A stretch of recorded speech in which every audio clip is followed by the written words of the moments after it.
Assalamualaikum warahmatullahi wabarakatuh. Alhamdulillahirabbil alamin. Assalatu wassalamu ala asrofil anbiya'i wal mursalin wa ala alihi washabihi ajmain amma ba'du.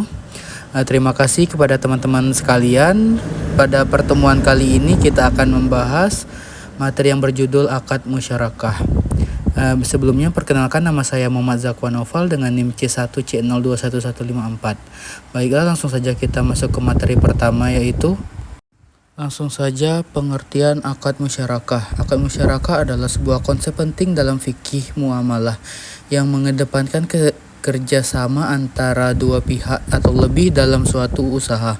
Dalam akad ini semua pihak sepakat untuk menginvestasikan modal mereka baik berupa uang, barang atau jasa ke dalam sebuah proyek bersama. Inti dari musyarakah terletak pada prinsip keadilan, di mana semua peserta memiliki hak dan kewajiban yang sama terhadap usaha yang mereka jalankan.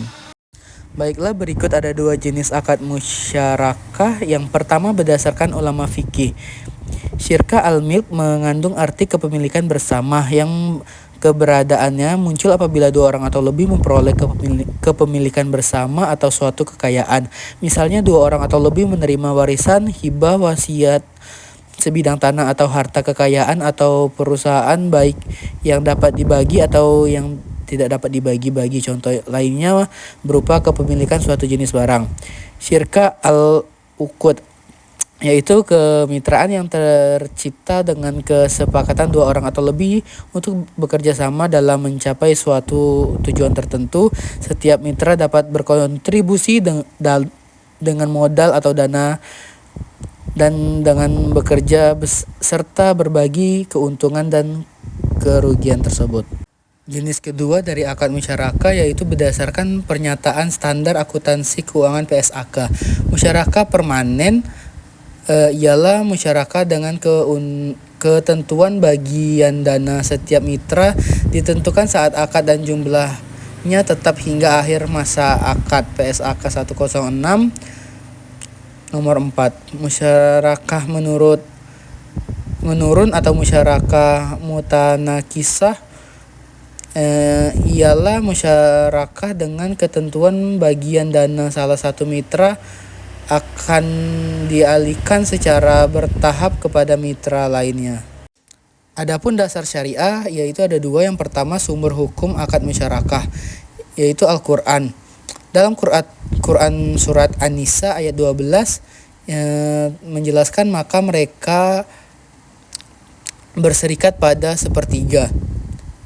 Selanjutnya itu Quran surat Sad ayat 24, dan sesungguhnya kebanyakan dari orang-orang yang berserikat itu sebagian mereka berbuat zalim kepada sebagian yang lain kecuali orang yang beriman dan mengerjakan amal soleh. Selanjutnya sunnah.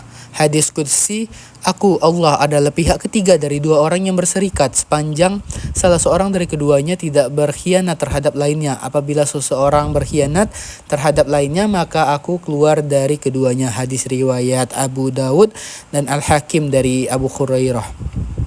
Selanjutnya pertolongan Allah tercurah atas dua pihaknya yang berserikat sepanjang keduanya tidak saling berkhianat. Hadis riwayat Muslim. Selanjutnya dasar syariah yang kedua yaitu berakhirnya akad musyarakah. Akad musyarakah akan berakhir jika yang pertama salah seorang mitra menghentikan akad, yang kedua salah seorang mitra meninggal atau hilang akal, yang selanjutnya modal musyawarah hilang atau habis.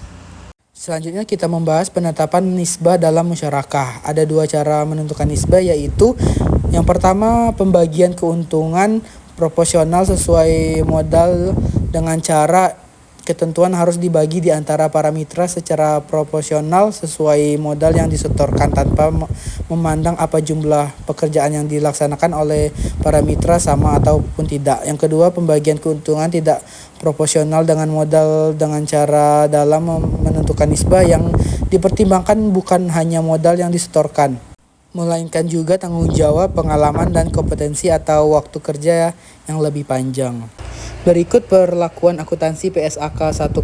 Yang pertama, akuntansi untuk mitra aktif dan mitra pasif. Akuntansi untuk mitra aktif dan pasif dianggap sama karena dalam ilustrasi ini pencatatan akuntansi untuk usaha musyarakah dilakukan oleh pihak ketiga yang ditunjukkan agar lebih mudah diilustrasikan. Oleh karena pada hakikatnya jurnal yang dibuat oleh pihak ketiga atau mitra aktif adalah sama.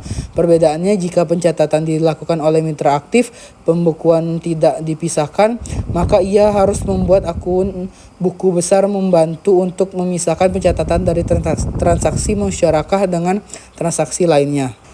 Yang kedua ialah akuntansi untuk pengelolaan dana. Akuntansi untuk pengelolaan usaha musyarakah dilakukan oleh mitra aktif atau pihak yang mewakilnya.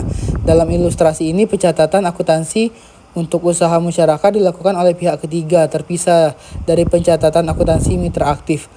Yang pertama, penerimaan dana masyarakat dari mitra pasif atau mitra aktif dilakukan sebagai dana syirkah temporer. Yang kedua, pencatatan untuk pembagian laba atau rugi untuk mitra aktif dan dana pasif. Yang ketiga, pencatatan yang dilakukan pada akhir akad. Baiklah, sekian presentasi yang dapat saya sampaikan. Kurang lebihnya saya mohon maaf. Saya akhiri. Wabillahi taufiq wal hidayah. Wassalamualaikum warahmatullahi wabarakatuh.